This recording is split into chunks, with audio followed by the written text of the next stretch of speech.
This is the Ryther Parent Education Series. We explore topics that are really relevant to parents and caregivers, and we're really excited that you've joined us today. Um, Make sure and visit ryther.org, our website. We have a lot of these parent interviews, parent education videos posted. And I am very, very honored today to be joined by Dr. Karen Pavlidis, who's the director, founder of Child and Teen Solutions. Short name is CATS. We love that. And that is in Madison Beach, Madison Park, Seattle, Washington, right down the hill from Capitol Hill. Dr. Pavlidis, I'd love for our viewers at home to get to know you a little, your work and where you've trained. Yeah. Well, thanks for the invitation. I'm excited to be here and to talk about anxiety. So I have a doctoral degree in child clinical psychology, which I got from the University of Washington, and I'm from the East Coast, but since moving here, I haven't looked back. And I was in private practice for about 20 years and decided in 2020, before I knew there was going to be a pandemic, that it would be a good idea to start a clinic. So that's what I did. And so it's coming up on its 6th birthday, and we work with a lot of kids, teens, and parents on all kinds of issues. Yeah, wonderful. And just so we're so lucky in Seattle to have such great providers, and thanks for joining us. We are going to be talking about anxiety today, and we're going to dive in a second here. And I just would observe through my work, your work, many of the providers out there, how hard it is, and just really for parents and caregivers watching at home, to see a family member really want things for themselves, really want to try new things, really wanting to kind of whether it's making new friends or feeling more comfortable with academics or just feeling less sensory sensitive and overstimulated in school settings or group settings. It's so hard to see that desire, and they're doing the things and they're accepting help, but anxiety can be a real big barrier. And for parents, it's really hard. And caregivers, they're wanting to help, but it seems like it may be they become anxious in turn. It really is hard because everyone's working towards something, but everyone wants the same thing, but there's just big barriers there.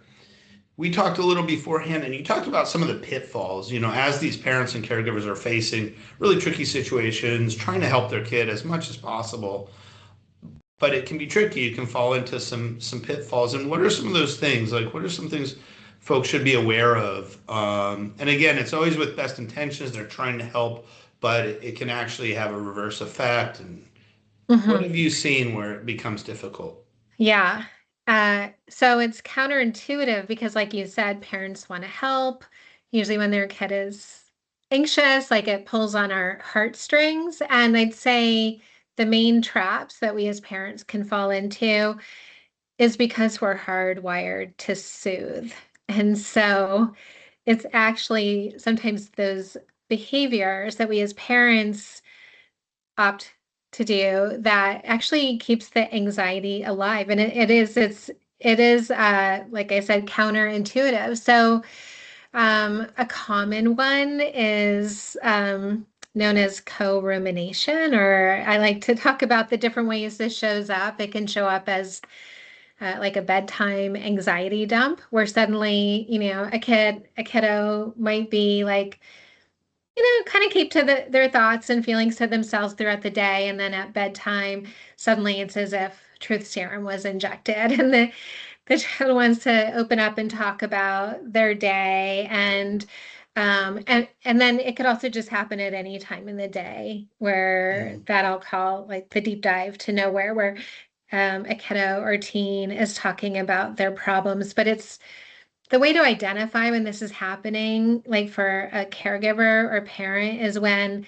it's hard to exit the conversation, Hmm. where the kid is kind of going in circles about something, but we're not really, they don't want to solve Yeah. it. It's not a problem solving discussion, and it's really hard to exit. And so it's sort of an anxiety dump, as you said, and and Yeah. and I imagine for parent and caregiver, a feeling a little, and I can relate to this as a parent. This certainly happened for me. Is like, oh, getting out these feelings. This is Yeah. good. They're processing this. Like they're being really open and honest with me. It feels good. And you're saying like if that's a little bit, sure, but when it starts to really they get stuck and they're cycling and they're kind of repeating the anxiety, then the Yes. parent, while there is openness and the kids being honest, it feels good. They're opening up. It's not moving the kid forward. Yeah. Is that Yeah. kind of right? Yeah. And it's Yeah. not that we would like, it is good that they're talking to us. That is a good thing. And I think as parents, we feel, well, at least they're sharing and I have some insight into what's going on in their day. But at some point, it's got to be lights out or we have other things. And it can kind of create more of a spiral where even in that Mhm. conversation, a kid can get more worked up as opposed to calming. Mhm. And have you seen ways where parents have kind of set boundaries around that? Like, hey, I'm going to be a listening ear. I'm here for you. But, like maybe in advance of those situations, they set some ground rules like, we're going to do these conversations for 5 minutes, not for 45 minutes. What have you seen parents do to kind of Yeah. I be mean, there? and Because you want that's, to be the emotional support. But yeah. like you said, if that's where a kid's ruminating and kind of building more anxiety, we're not helping the way we'd like. Hmm. Yeah. Well, one strategy, it's kind of old school, comes from the CBT literature, is to schedule worry time. So that's a technique also for adults who worry. It's like, okay, I'll worry about that at 4 o'clock. Not I don't need to worry about that now. And then parents can do that. Like, okay, instead of like, this coming up at bedtime, let's schedule that and let's get it out, Mhm. or even write the worries, put them in a jar, depending on the age of the kid, of Mhm. course. But I'd say more often what works is what I would call benign disengagement, just like, oh, I gotta go, like, oh, the dog's gotta go out, or I gotta go to the bathroom, or let me run and take care of that laundry and then I'll check back in with you. And sometimes Okay. that breaks, as opposed to a direct, like, because I think that can Mhm. feel hurtful to the Yeah. kid if it's Yeah. more direct. So, But so it, by yeah, saying I got to take the dog out, you're giving the kid a chance to have their exit and kind of be like, and probably when you come back, then it's, whether the dog needed to go out or not, you're coming yeah. back, and they're like, okay, yeah, I'm fine. I'm gonna go to bed, or Yeah, sometimes yeah, that helps like just interrupt okay, the spiral. Hmm. cool. What are some other things? Again, this is so tricky. There's no right way. It feels like there's no right way to help your kid approach anxiety, Hmm. and kind of building skills. But what are some things where you see that parent get pulled in and in a way where it's not helpful? Yeah, yeah. So another common one is just for us as parents allowing our behavior to change in ways that are where we get pulled in, like as you were saying, but it's counterproductive. So a classic example is for kids with separation, like for a young child. I think your audience is a little maybe older, don't Mhm. have separation anxiety, but it is such a great illustration of like when we provide excessive presence. So, when young kids have trouble with separation, it's easy for us to linger, to reassure, to prolong it. When really, if somebody comes to us for intervention around separation anxiety, we coach the parent to make swift exits. So prepare the child as best as you can and then go. And Mhm. then, but for older, like college age, that can manifest as like lots of texts to the parent, 20 calls, it doesn't have to be Mhm. 20, but just like more to where it seems like the parent is the tool for the Mhm. kid to cope. But it's rather than it being productive, it's actually maintaining the anxiety. Yeah. And educators sometimes see this for a student who may ask a lot of clarifying like want all the Yeah. information, and at some point they're not seeking information about the assignment. They're like trying to get their anxiety soothed, and no amount of answers from the math teacher or the language arts teacher is going to soothe that in that moment, right? See that so much because we want to be the helpful adult, but ultimately it's um, the child or teen isn't learning to cope with that uncertainty. I see. And you talked a little about naming that too. Like if a parent's trying a new strategy, that maybe it's good to say in advance. I know when we were speaking before recently, you said, if you're open to parent change, if you're open to changing your behavior and trying new things, it can be helpful to preview that. Is that right? Mm-hmm. Yeah. Yeah, yeah. So what might that Yeah, look like? yeah. So often, so just to step back, when a family has a child or teen who's anxious, often the focus is to help that young person live alongside their anxiety. Anxiety is universal. Hmm. We all have it pretty Hmm. much. And it's uncomfortable. Um, but the problem, like a diagnosis of anxiety, we don't consider that unless it's linked to just some sort of extreme distress or avoidance. So often what we're doing is we're tackling that avoidance. And often the anxiety may come down to something that feels more manageable, but it doesn't have to in order Hmm. for success. So if we think about our own lives, like probably you and I then can talk about things that we've been terrified to do and we Hmm. do it anyway. And so the problem would be if we feel, oh, well, I'm too terrified, I can't do that.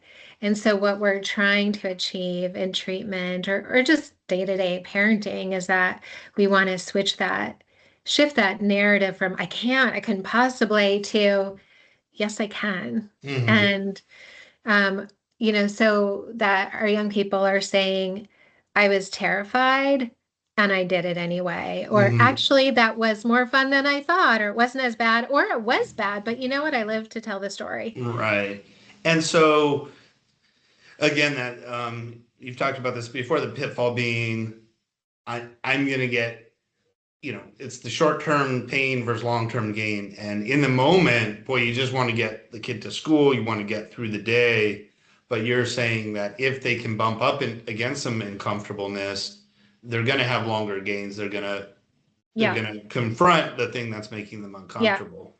And that's so important to hold on to that when a young person is distressed, we have to think about, well, what's the long-term goal? And I think most parents would say long-term mental health resilience and the ability to be brave and courageous and have a rich and rewarding life. But in that moment, usually our what we're hardwired to do is to soothe that child or teen who we love so much. And so it can feel wrong because what's right for the long-term resilience might not reduce that Right. distress in the short term. And it's not that we're making kids like we can't force anybody to do anything. That's not the goal, and that Right. often is not needed necessarily, but often what you were alluding to earlier is that the change starts with us as parents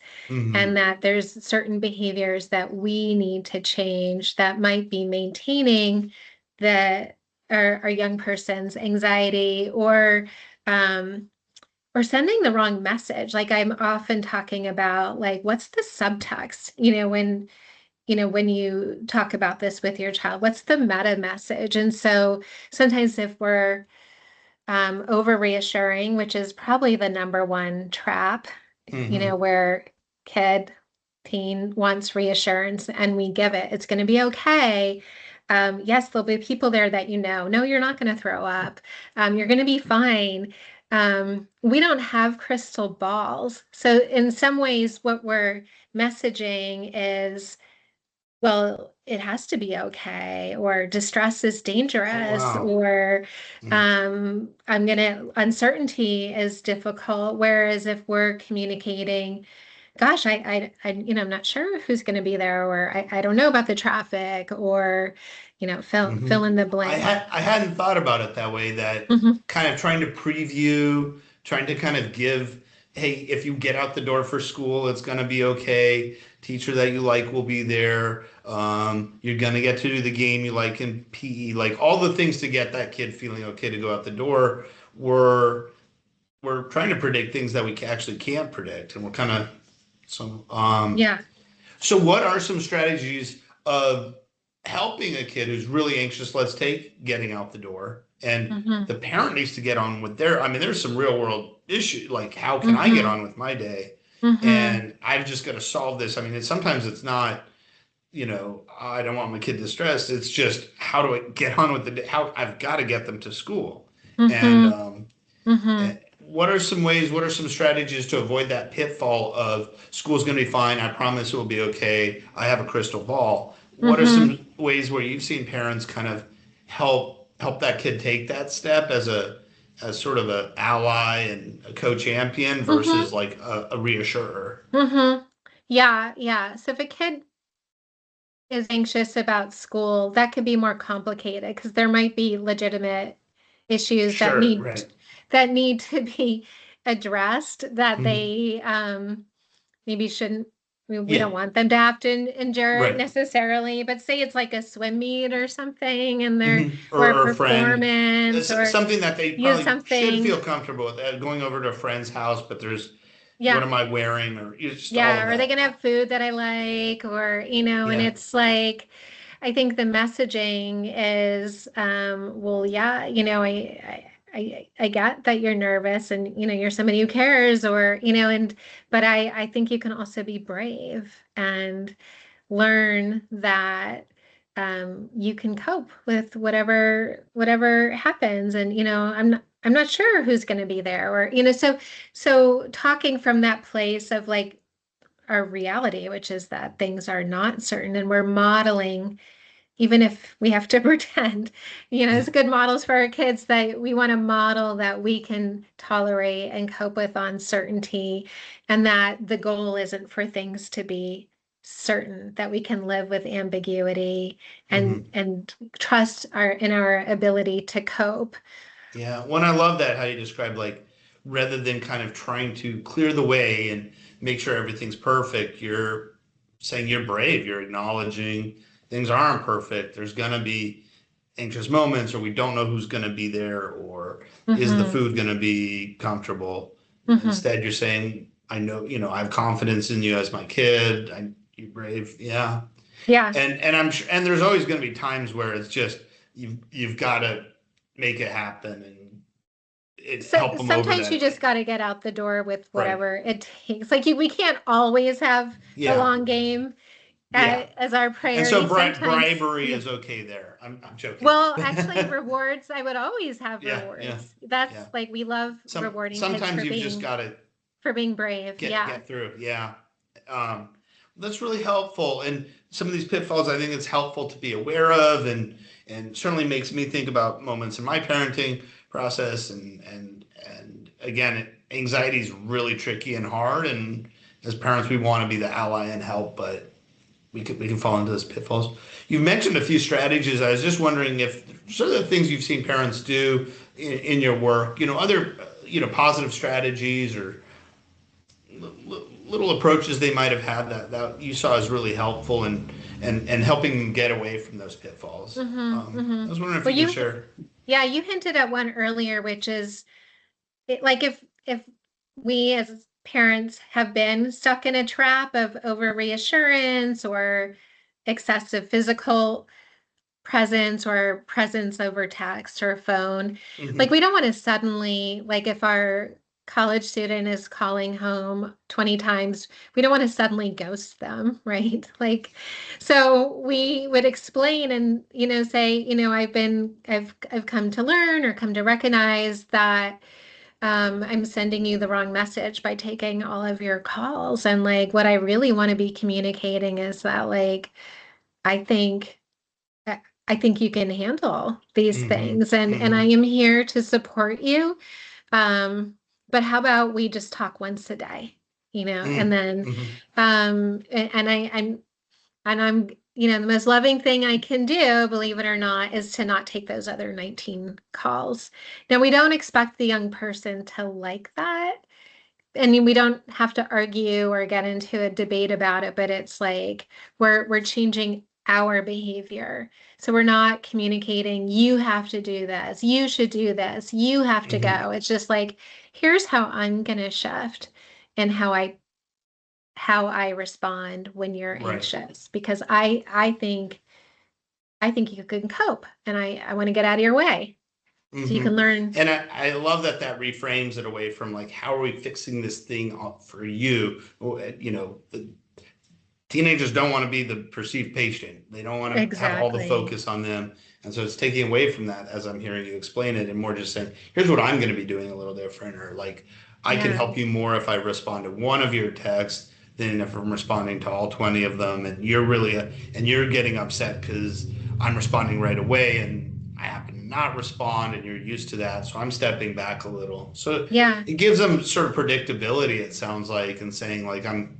and probably very heartening for the teen to be saying here, like, this is what I'm doing as a parent. This is my responsibility.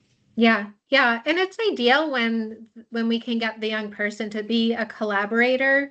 So if they ask that question 3 times and you're like, oh, I can't answer that again, they can just laugh and roll their eyes.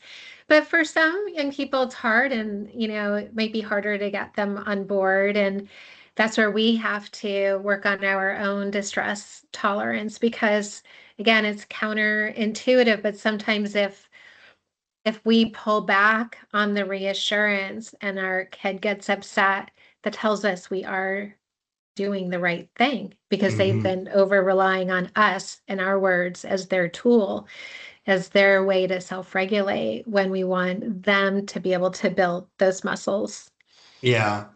Wow, that's really helpful. And so that's a really good strategy. I don't know if I know there's many more, so we probably can't dive in, but we'll share also, we'll follow up with books related to the topic.